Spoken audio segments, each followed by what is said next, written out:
Good morning, and happy Halloween to everyone. Welcome to Unity Spiritual Center, Denver. My name is David Howard, and I'm the senior minister here, and we have the amazing Denise Rosier with us this morning as our musical inspiration, and also her wife, Christy Dewick, will be here sharing a prayer and meditation with us a little later in our service. So let's just settle in, get started, and listen to some more beautiful music this morning.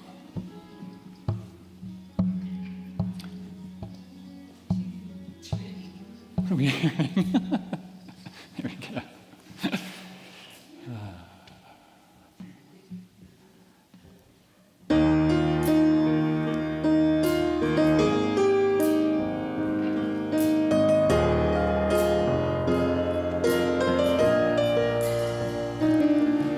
Spirit, we are beautiful. Spirit, we are beautiful. Here in the light that surrounds us, we are beautiful. Spirit, we are powerful. Spirit, we are powerful. Trusting in the mind that guides us, we are powerful. Spirit, we are bountiful. Spirit, we are bountiful. Thank you for the life that sustains us. We are bountiful.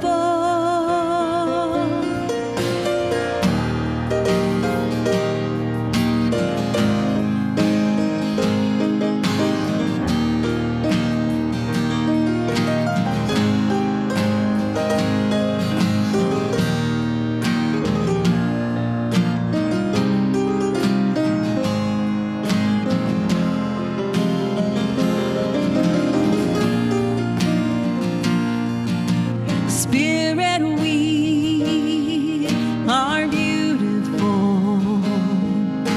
Spirit, we are beautiful. Here in the light that surrounds us, we are beautiful.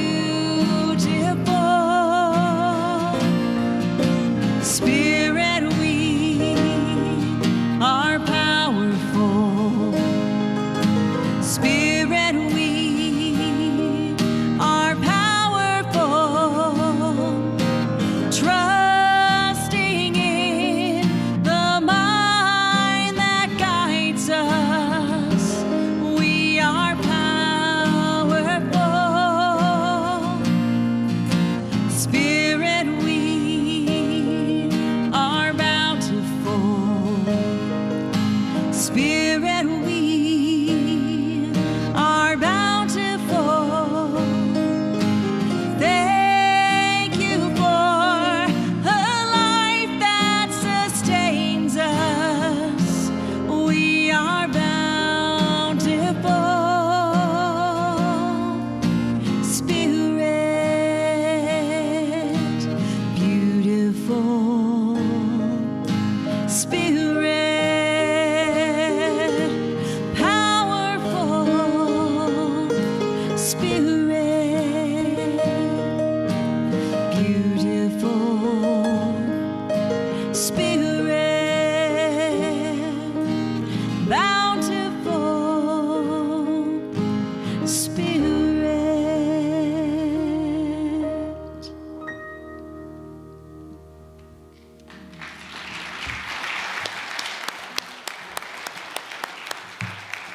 Thank you, Denise. So I just want to let you know a few things that are happening here in the coming weeks, today and in the coming week. Today we have Natalie Simons, who is our Youth and Family Ministry Director, presents a family lesson, or children's lesson at 11:15 on YouTube and Facebook.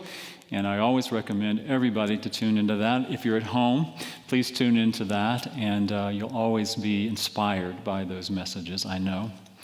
And you might have noticed when you drove up today, there's some stuff going on in the parking lot today. So we have trunk or treat today after service for the kiddos and all of us who are children at heart. If you want to go out there and have some fun and maybe get some sweets, please go out there and enjoy yourself right after service.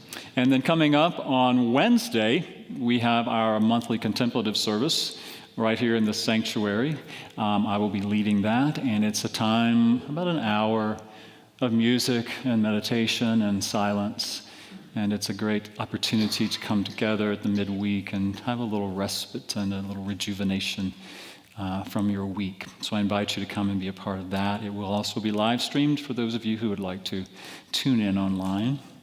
And then next Sunday, we are having a meeting of those who are interested in our spiritually motivated social action team. Some of you have signed up for that. Some of you signed up to be a part of that almost 2 years ago now, when we rolled that out, and that's really about getting involved in social issues, doing things in the world, making a difference out in the world.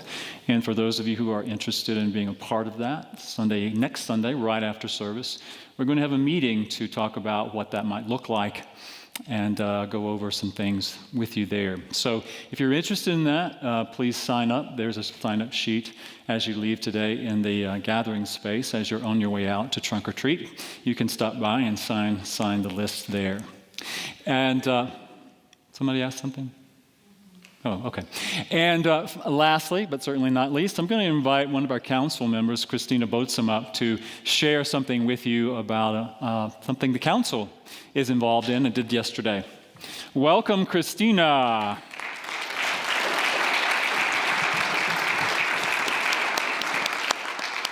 Good morning. Wow, look at how many of us there are here. And I know there are others who aren't present with us physically. Welcome to everybody. I'm going to read what I wrote about this because I don't want to leave anything important out. The council has been meeting monthly to review programs, financial needs and resources, staffing, and to determine how to best continue living our mission as we navigate the challenges that COVID-19 has presented to us. In addition to our monthly council meetings, which you are always welcome to come and participate in, speak in, we welcome your feedback. We've held 3 special sessions since June, and yesterday was our most recent one. And we've held these for the purpose of visioning and discernment. We've spent many hours together praying and discussing our love for this community and how to best provide leadership and direction. During this meeting yesterday, we were each invited to look inward and answer the question, why am I present here today, and what do I have to contribute? We'd been working for months to develop a vision for our work that reflected our beliefs about why Unity Spiritual Center even exists and what we are here to do as a community. It was interesting because each of our individual responses, which we were asked to write down and submit without any discussion with one another, were very, very similar. We were really in alignment. And ultimately, we agreed on this shared statement. The mission of Unity Spiritual Center is to inspire authentic connection with the divine, self, and others for spiritual growth, healing, and service in the world. These past 2 years have really brought home to us how important our connections really are, and how important our service is in a world that is in need of so much healing. We have really struggled over how to honor the needs and perspectives of every person who enters the doors of this spiritual center, and those who haven't been able to come back We even have people joining us from around the country, and we're really honored by that. How do we meet all those needs? As we're really striving to provide a joyful, connecting, inspiring, and safe environment at the same time. At this point, we feel it is appropriate to return to the practices that we've enjoyed throughout our history together. We are ready to return to breaking bread together, following our Sunday meetings and during other gatherings. In addition to fellowship, which we are going to resume next Sunday, we invite you to come early or stay late and get to know that person who maybe you've seen, maybe you've never seen this person before. Get acquainted or reconnect with old friends. Children are always welcome at these gatherings. They're always welcome in this spiritual center. And we're committed to our children and to the children of the larger community. Watch for upcoming announcements of programming to support families and engage children and teens in fun and energetic opportunities. If you haven't heard about our Focus Forward initiative that led to the creation of the teams like the one that David just spoke about, they're teams of volunteers who are excited about reimagining our physical space, growing our prosperity, and engaging in spiritually motivated social action. Ask the people around you. Somebody in the row you're sitting in has heard of it or has been a part of it. And we've really missed the opportunity to keep that momentum moving forward. You are all welcome to join one of these teams, or all of them, right? Because we're all excited about getting more comfortable chairs and more wonderful opportunities in serving our community. Yesterday, we discussed our recognition that just as Jesus taught that all parts of the body are needed, all aspects of our spiritual center are equally important. While we may experience outward change in order to strengthen and benefit the whole, we are committed to all of the programs, the people and the needs of our community equally. Your prayers, your engagement, and your energy are needed as we step back into a full schedule of classes, events, and opportunities. I hope that each person within the sound of my voice will ask yourself the same question that we were asked yesterday. Why am I participating today? And what do I have to contribute? We are really excited about what lies ahead as we fully step into living our mission. Thank you. Thank you, Christina.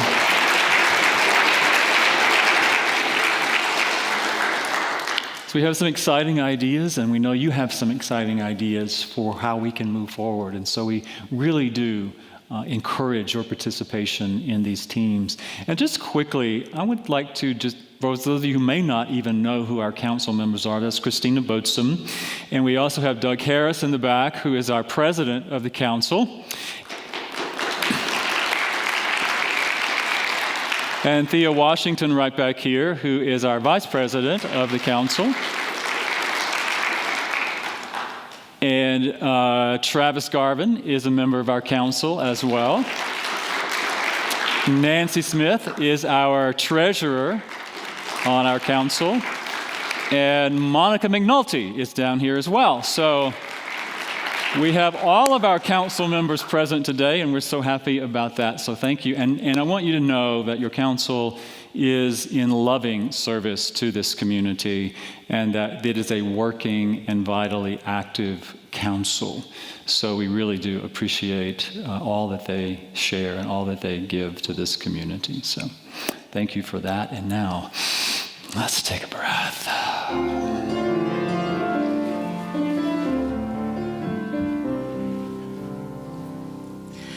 Surely the presence of love is in this place.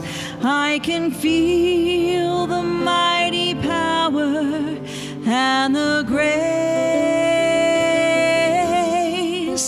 There's a holy hush around us. I see glory on each face. Surely the presence this place. So let us enter this time of heartfelt prayer together, to know the blessing of coming together as spiritual community, not bound by time or place, but through the presence of God that is the very truth of each and every one of us.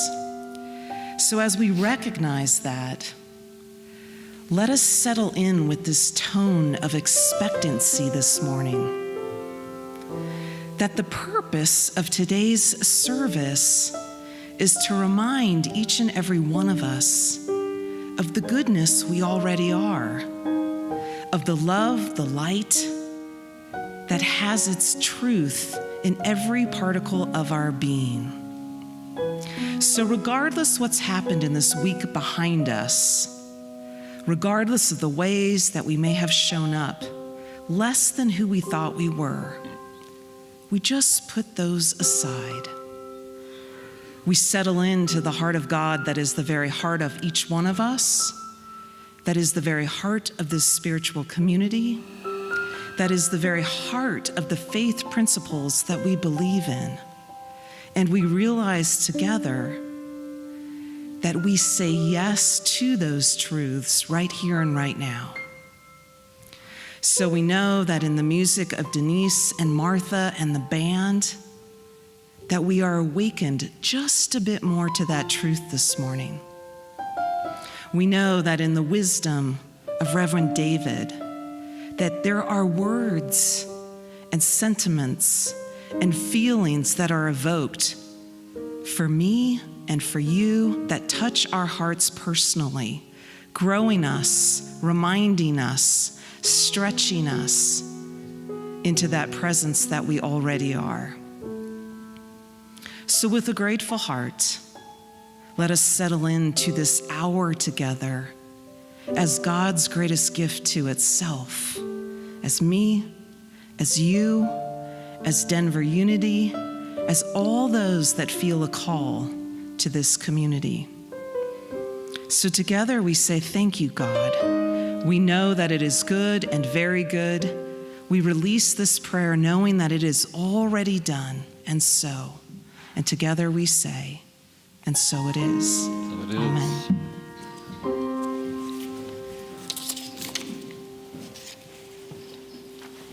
Thank you, Christy. So I know some of you are aware of Father Richard Rohr and his work, and some of you even get his daily emails. And this is one portion of one of his emails. I think this one came from Thursday. And he uses the scripture from Mark 1:11. And a voice came out of the heavens, "You are my beloved Son, in you I am well pleased." And Father Rohr says, after 14 years as a chaplain in the Albuquerque jails, I am convinced that the reason people make great mistakes is because they have never heard what Jesus heard on the day of his baptism. They never heard another human voice, much less a voice from heaven, say to them, "You are a beloved son, you are a beloved daughter, in you I am well pleased." If we've never had anyone believe in us, take delight in us, affirm us, call us beloved, we don't have anywhere to begin. There's nothing exciting and wonderful to start with, so we spend our whole lives trying to say those words to ourselves. I'm okay, I'm wonderful, I'm great, but we don't really believe it. The word has to come from someone greater than us. That's really a parent's primary job, to communicate to their child that they are a beloved, eternally existing child of God. Our jails are filled to overflowing with people who never heard this foundational message. And sadly, so is much of our world. The only purpose of the gospel and even religion is to communicate that one and eternal truth. Once we have that straight, nothing can stop us and no one can take it away from us, because it is given only, always, and everywhere by God, for those who will accept it freely. My only job, and any preacher's job, is to try to replicate and resound that eternal message of God that initiates everything good on this earth. You are beloved children of God.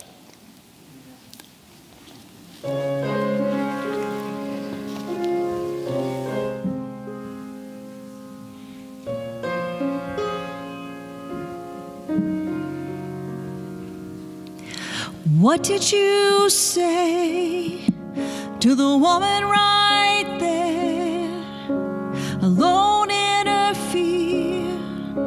What dried her tears? What did you say to the broken man, holding out his hand as you passed? Something has changed. What did you say?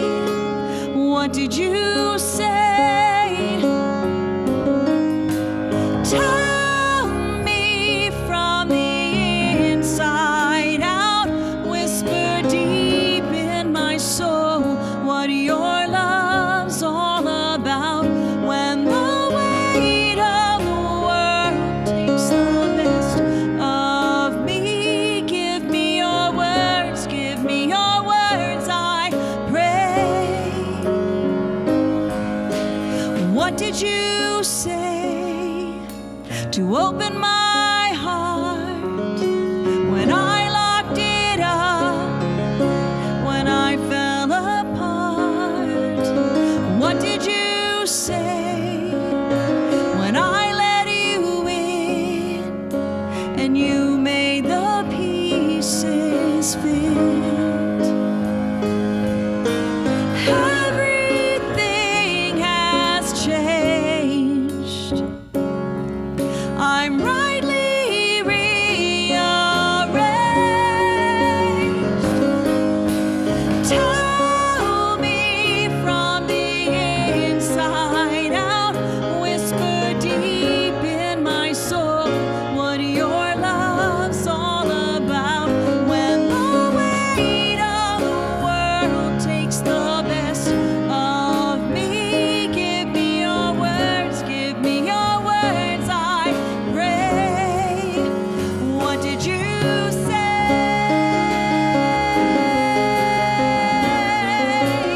What did you say?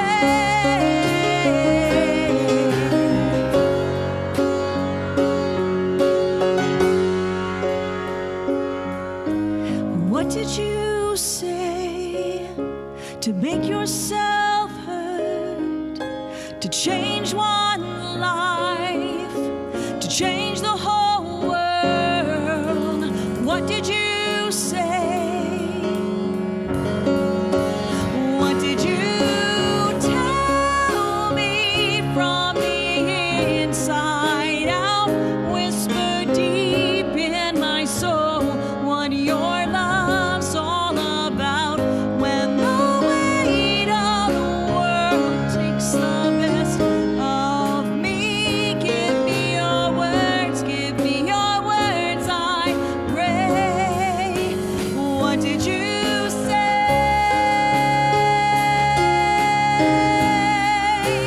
What did you say?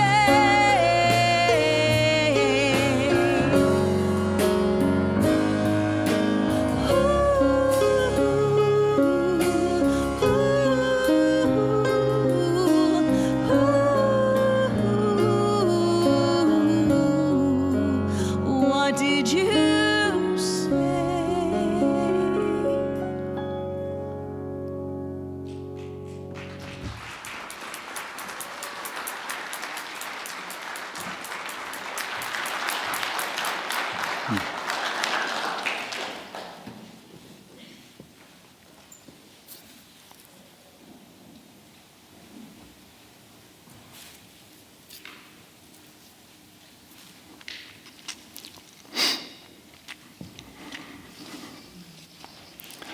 Let's just breathe.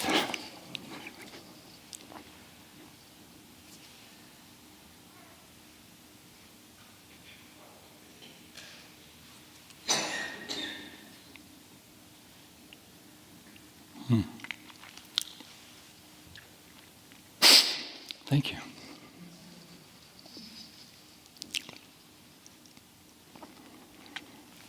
I don't know what's worse, crying or making ugly faces trying not to cry.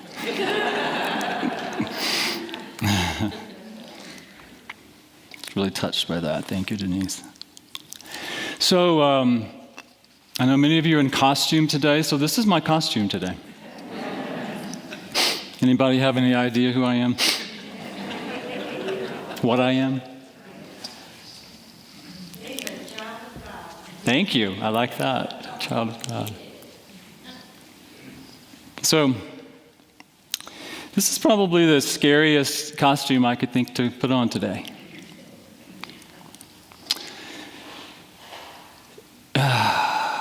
What I am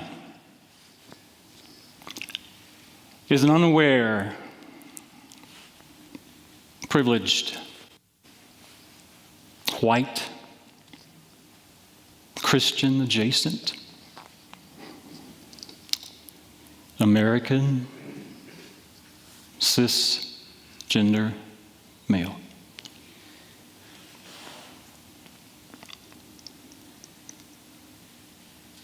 I'm someone who has never been hungry or thirsty. I'm someone who's never been without a roof over my head or a bed to sleep in. I'm someone who's never been without clean water to drink. I'm someone who's never been without clean clothes to wear. I'm someone who's never been discriminated against because of my skin color. I'm someone who's never had to fight for a place at the table because of my sex. I'm someone who's never been told to go back to where I came from. I'm someone who's never been sexually harassed. I'm someone who's never been abused physically, emotionally, mentally, sexually. I'm someone who's never been the target of hate because of my religion. I'm someone who's never faced life-threatening disease or lived with chronic pain. I'm someone who's never had to flee from my country because of violence. I'm someone who's never lived in a war-torn country. I'm someone who has never faced the horrors of war. And I'm someone who's never faced rejection because of my gender identity.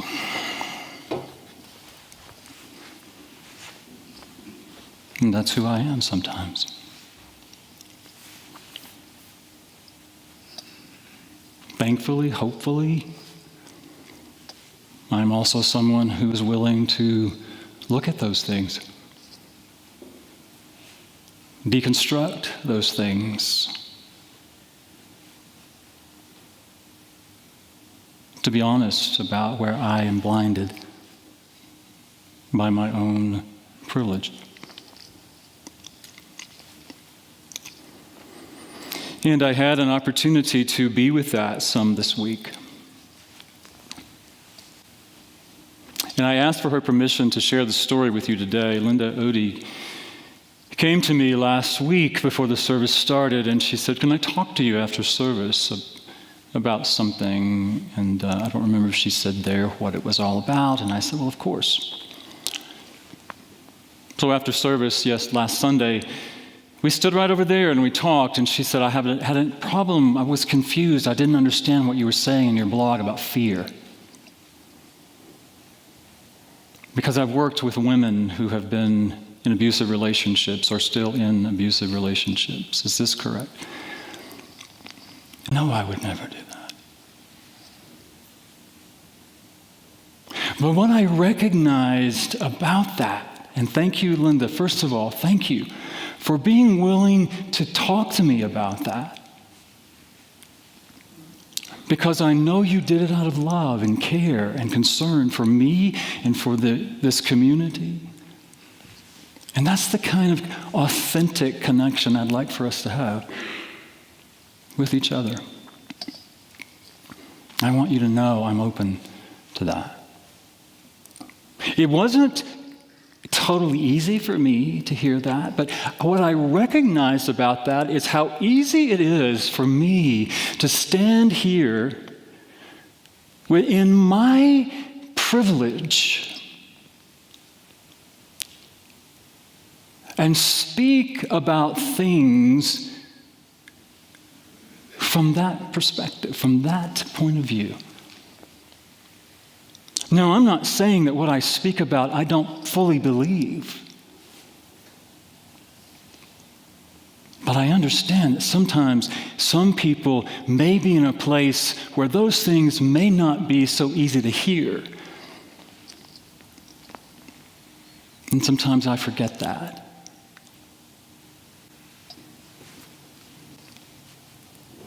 Sometimes I forget that not everybody that I'm speaking to enjoys that level of privilege, or the level of privilege that many of us enjoy. I'm not saying there's something wrong with being a white, Christian, adjacent, American, male, cis male. Nothing wrong with that. I'm not blaming myself or anyone else. But I do understand that sometimes I can speak from that place. I can act from that place. And so as I read this week's chapter in the 7 spiritual laws of success, which is what we're doing, this is the 4th week we're into this book. As I read that chapter, I wanted to place myself in that as much as I possibly could from a different perspective. I wanted to read it from a different perspective.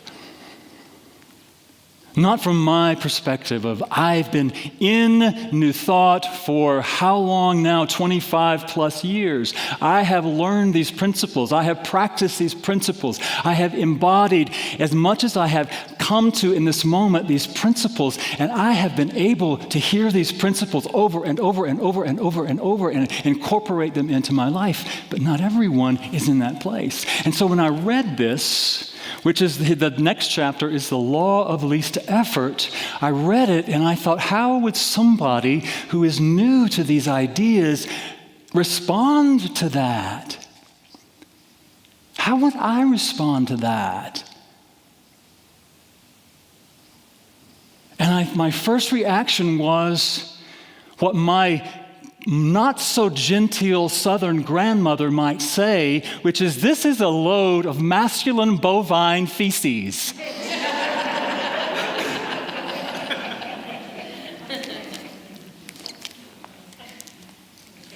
Because Chopra says in this chapter, just put yourself in the place of somebody who's in an abusive relationship, somebody who's experiencing a life-threatening disease, somebody who is in a war-torn country, somebody who is running from their home because of violence, because they want to protect their children. And hear the words that say, if you just get into the flow of life, you can create anything you want. If you just observe nature and get into the flow of life. Now, that is true. I totally believe it's true. And then he goes on to say, and these are the ways that you can do this. Now, listen from that different perspective. These are the 3 ways. You have to accept what is. You have to take responsibility. And you have to practice defenselessness. Now, if you were reading that from that point of view, what would you do with this book? I would probably toss it away. So what I want to say for anybody who's listening, if you're here, I don't know all of you. I don't know your life. I don't know where you are in your own journey. Those of you who are tuning in virtually, I don't know where you are. I don't know who you are. I don't know everything that's going on in your life. And so if I was speaking to someone from that perspective, what would I say? I would have to go back to the very beginning. When he talks about the law of unity and the law of pure potentiality, and I would say to you, you are the beloved. You are the beloved child, the beloved expression of God, of love, of source. You have done nothing wrong. You are not born in original sin. You are born in original blessing. You are not being punished. There's not some God outside of you that decides that you are bad and you need to be punished. That's your parents. That's society. That's other people who have forgotten who they are. That's not God. You're not in a life situation because you've done something bad. How can I help you know that? How can I help us all to know that? To hold you in that truth until you can claim it for yourself. And until we can get there, the very foundation of that teaching, of our teaching, we are perfect expressions of God. At the very essence of our being, and we are beloved. You are the beloved of God. And our opportunity as a community of unity, a community of love, is to hold people in that knowing. To hold each other in that knowing. Until we can get it for ourselves. Maybe you remember when you first heard that. I remember when I first heard it. It was about 25 years ago. It was when I was 5.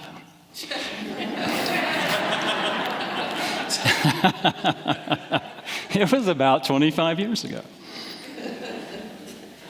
You are beloved. You're not flawed.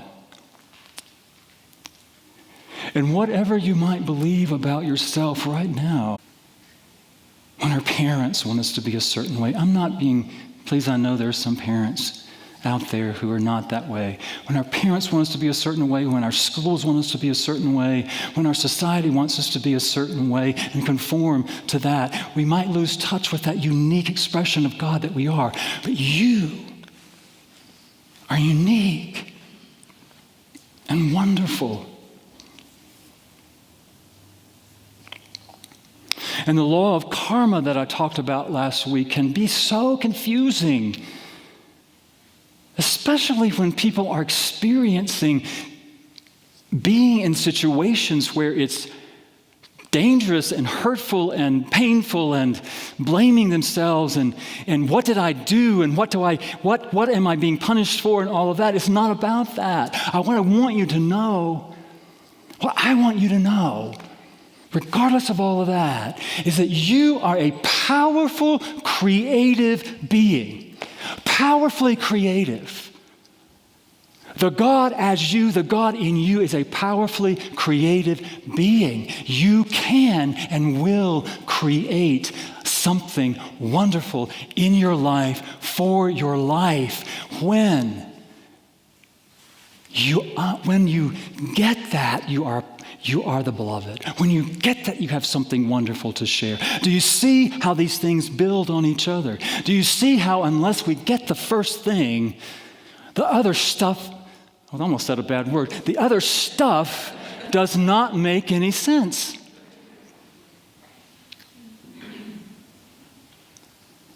So you are a powerful being of light and love. And I really want us all to get that.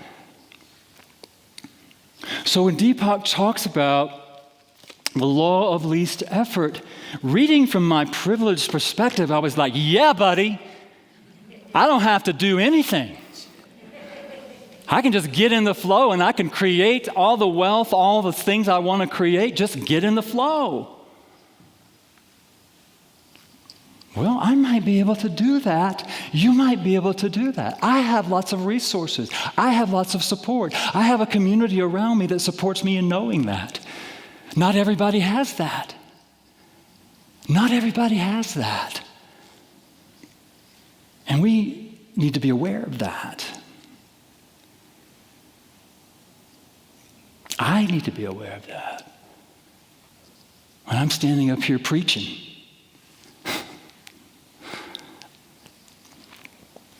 so what he says about that is to accept what is.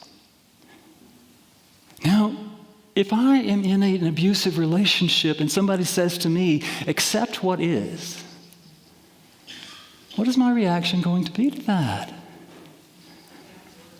You must be frickin' kidding me. Right? But what he's talking about is not settling in and say, oh, well, this is just the way it's always going to be. This is the way it is. But to find, again, let me just say this. That really doesn't make any sense until we get, I'm the beloved. Until we get, I am a wonderful creation of God. Until we get that I have something unique and special and wonderful to express in the world. I am one of a kind. Now, I'm not more special than anyone else, but I'm special. And to get that I'm creative. I'm a creative being. And when we can get to that place, we might be able to say, okay, this is what's going on. It doesn't mean that I don't want something different or desire something different. But when I'm arguing with what's going on, I'm only creating more tension, more confusion for myself. And I'm creating that warring that's going on in my own energy field, my own body, my own emotions, my own mind. And when all that energy is just floating around in there, when we're struggling, then we're creating this field of confusion, and we're not open to receive that voice that would say to us, you are my child. You are the beloved. You are the one in whom I am well pleased. When we can come into a centered place and we can calm our energy and not argue with what's happening, but be present for what is in the moment, then we can be open and receptive to a higher idea. What is a higher idea that might help me move out of this condition, this position, this situation? What can I do now? I was sharing this with Jay yesterday and talking to him. Does this make sense to you? And he said, yeah, it was like when I had my heart attack. Again, I asked his permission. When I had my heart attack, I wanted to argue with that. I didn't want it to be real. I didn't want to be having a heart attack. I didn't want to have to be going through that. And so I argued with that. I struggled with that. And then I came down to a point of, okay, this is what is. This is just what is. Now what? Now what? And then he created his own plan for what he was going to do about that. So we're open and receptive to those divine ideas. The other thing he talks about is taking responsibility. Am I responsible for this situation? But what Deepak says, he's not talking about blaming yourself or blaming anyone else. What he says is that when we are in that place, we can be response-able. We are able then to respond from a higher place, from a different consciousness. We can make different choices. Again, when we have the resources to do that, we are response-able in any situation.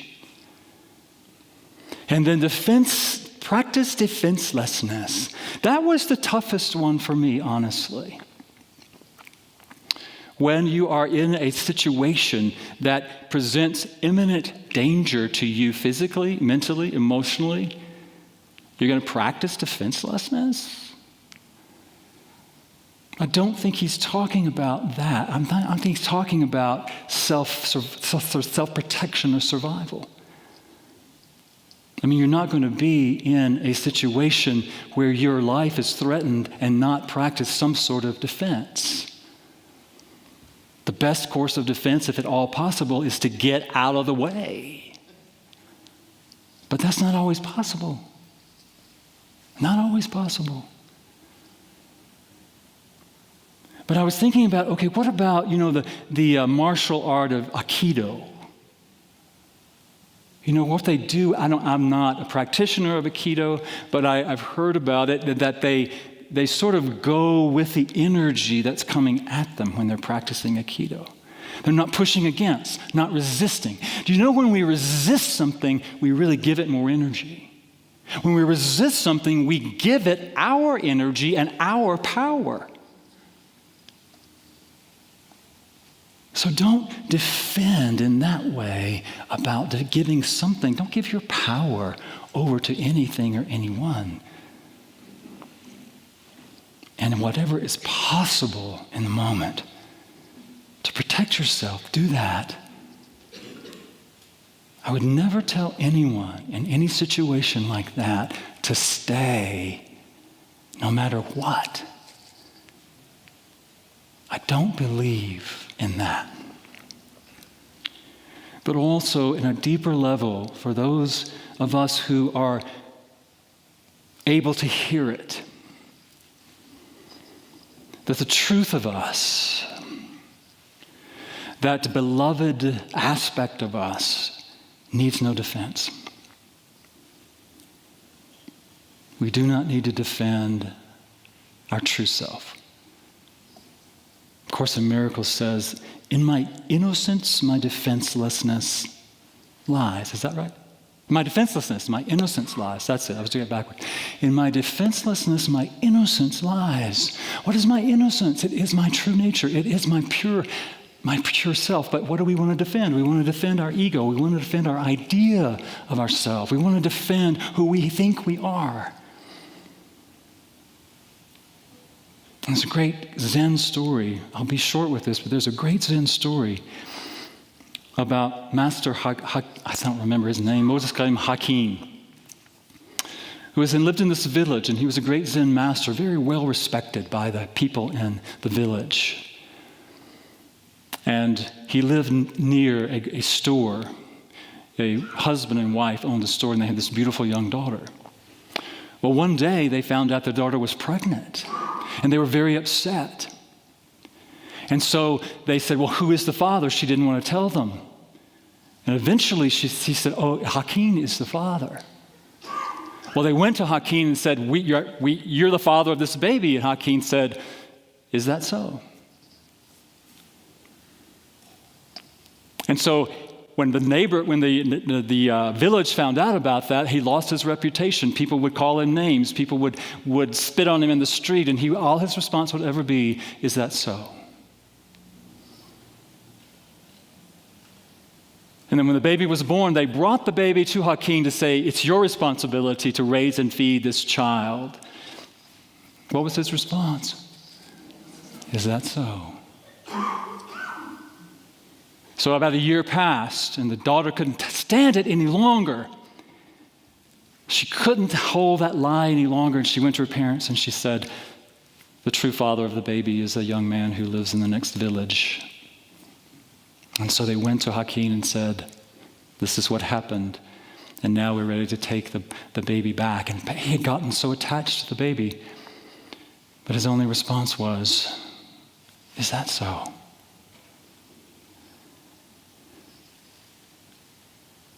So can we approach that way of the energy coming at us from a place of centeredness, not defending, not resisting, not pushing against, but just to go with it.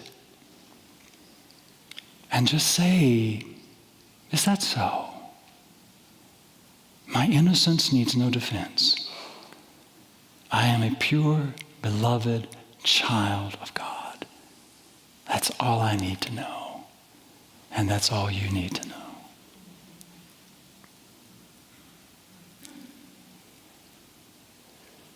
And so as I was with all of that this week,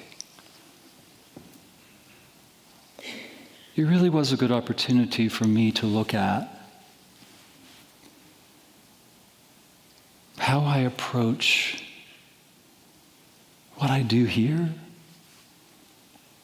how I approach standing up here on Sundays, how I approach what I do during the week, how I approach how my interactions with other people. And so it's important for me to be aware and for us to be aware. What are those masks that we sometimes wear that don't allow us to see from a different perspective and to speak from a different perspective and to hold our brothers and sisters, our siblings, in love and compassion and understanding wherever they happen to be in their own life journey. We don't know what somebody's going through at any moment, very often. So what can we do? We can love them. We can behold them as the beloved. Hold them in that truth until they can remember it and know it for themselves. So let's take a moment, take a breath. Breathe into that center of awareness that you are the beloved. Close your eyes and breathe into your heart. And here, right there in your heart, you are the beloved. You are the beloved in whom I am well pleased. You are perfect just as you are. You are innocent. You are not flawed. You are not broken.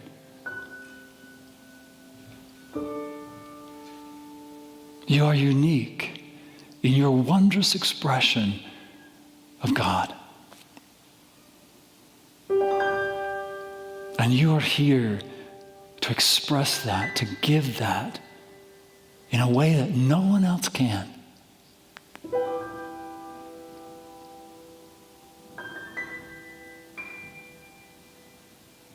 And as you allow yourself to open up to that awareness, open your heart, feel into that truth. I am the beloved. I am here to give love. I am here to receive love. I am here to open up and to express all the good that God is as me. I am here to open my mind to the truth of my being. I am here to open up my heart, open up every aspect of my being to express the allness of God that I am.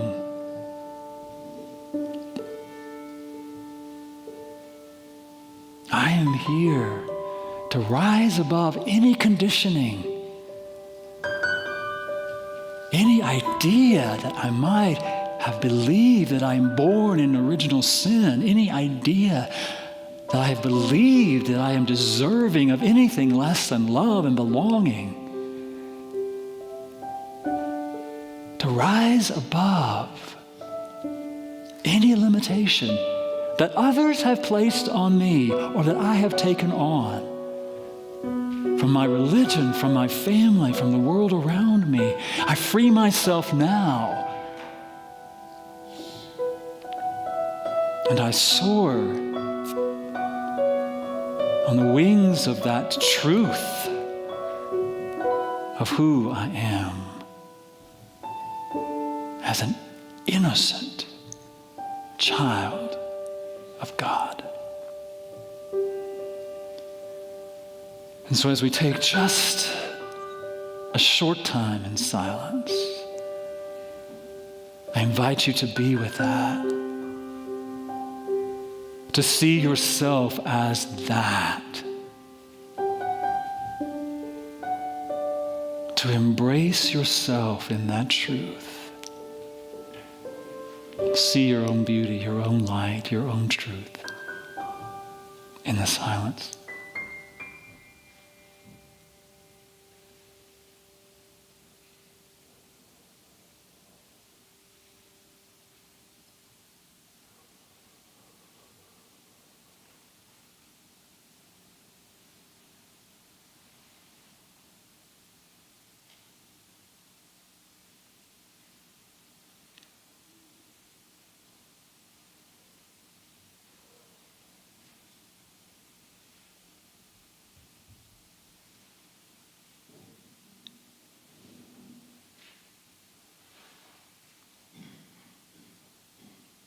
With every breath, just go deeper into that awareness. Deep into the awareness of my truth. Deep into the awareness of the truth of every being, of everything. We are all expressions of the divine, filled to overflowing with divine light, divine love. Here to be expressions of that truth.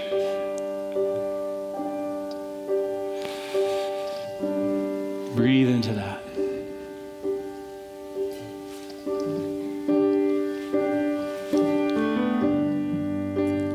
Everything is sacred. Everything is filled with the divine.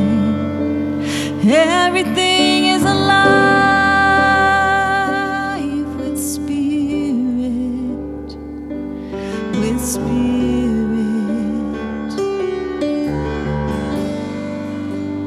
Everything is a wonder, unfolding right before our eyes. Everything is alive with spirit, with spirit.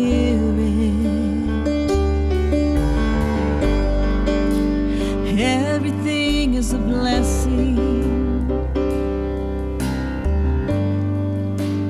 bursting from the earth and sky. Everything is alive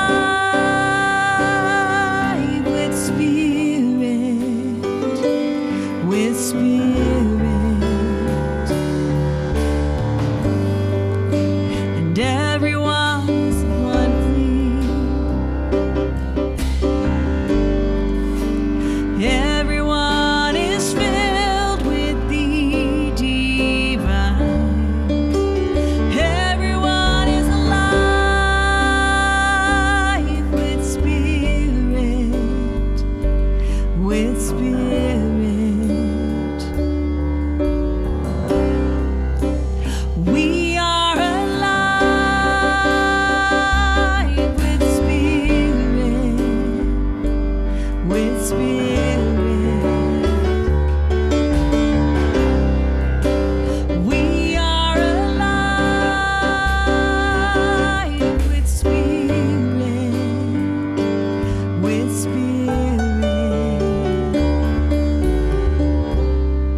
with spirit.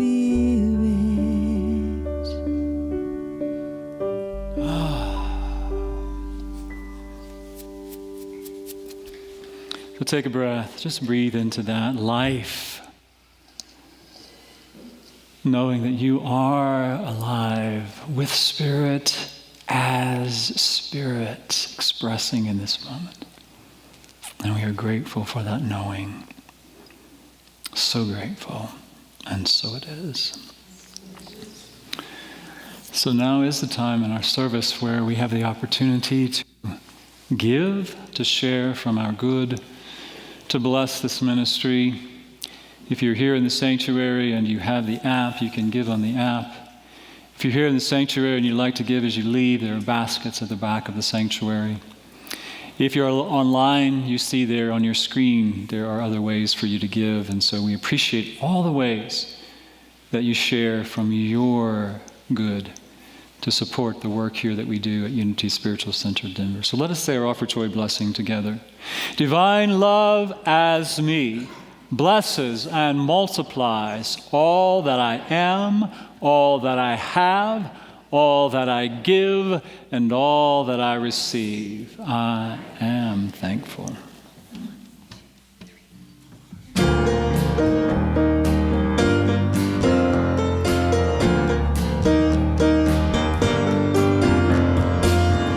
When a step seems too hard to take, every turn feels like a big mistake.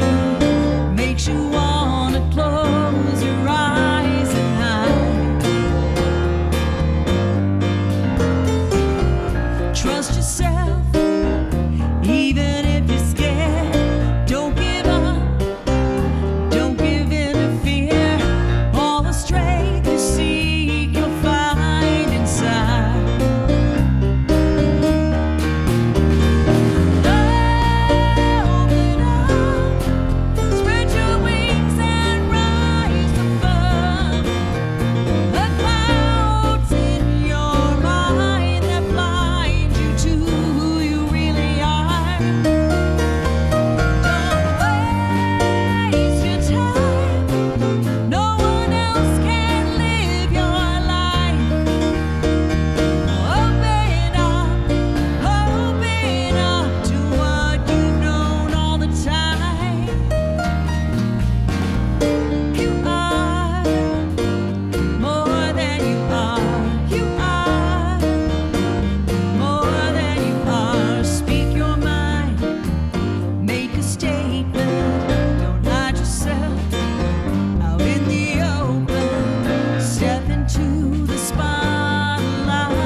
Thank you, Denise.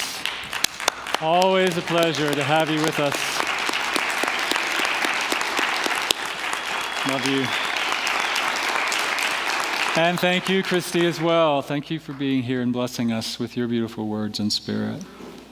And I want to let you know that Denise has some CDs at the back as you leave if you'd like to stop by and purchase 1 or 4. And I have them all on my phone, and I listen to them all the time, and I've memorized most of them. So I know you'll want to do the same. And Christmas is coming up, too, so you might think about gifts. Anyway, just a thought. And please go out and just give some love to the people who participated in the trunk or treat event that we're having going on. Lots of people decorated their cars and their trunks, and so go out there and just give them some love and vote for the one that you like best, because they get a gift if they win. So let's go out there and have some fun. So now I invite you to join me as we say our closing song. We say our closing song? No, we say our closing prayer.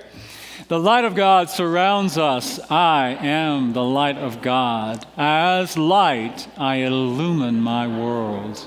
The love of God enfolds us. I am the love of God. As love, I live empathy, understanding, and compassion. The power of God breaks us. I am the power of God. As power, I co-create a world of love, unity, and equality for all. The presence of God watches over us. I am the presence of God. As presence, I stand in truth in every circumstance. Wherever we are, God is. Amen. And now, join me, if you'd like, in singing Love Can Move the World.